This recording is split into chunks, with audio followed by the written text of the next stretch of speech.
Talay na sa site namin guys.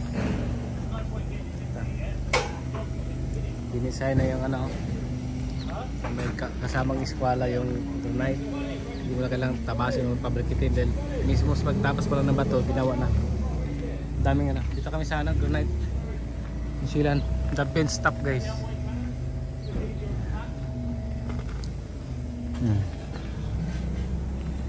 Sama ko yung engineer ko, ayun, engineer mo muna. Ito guys, ito siya guys. Galing sa batong malaki ito guys, pero inano lang tinabas ng malalaking machine. Tapos nagiging granite na. Ganito. Sa mga di pala nakakalam ng granite guys, ito sila, marble granite ito. So dito sa site namin ito guys, sa American sa Model dalhin sa McDonald's.